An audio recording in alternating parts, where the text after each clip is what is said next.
haddii ay gacantu xanuunsato ishu way ilmeynaysaa. Assalaamu calaykum waraxmatullaahi wabarakaatuh. saaxiibka sharafta lahow ku soo dhawow taxanaheena 5 xigmado iyo shaax. haddii aadan duuli karin orod, haddii aadan ordi karin soco, haddii aadan socon karinna guurguuro, si kastaba isku day inaad hore u socoto.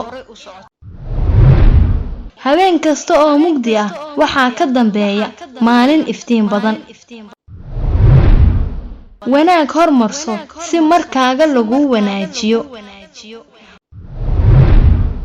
wax badan aqri si wax badan aad u aragto. saaxiibka dhabta ah waa sida gacan iyo il oo kale. haddii ay gacantu xanuunsato ishu way ilmeynaysaa. haddii ishu ilmeysana gacantu way masaxaysaa. taxanaheena maantay intaasi ayuu inoogu egyahay. fadlan daawade haddii aad channelka Hargal TV ku cusub tahay soo dhawow oo subscribe inoo saar channelkayaga. haddii aad qayb ka tahay saaxiibadeenii hore fadlan adiguna la sii wadaag asxaabtaada muuqaalkan.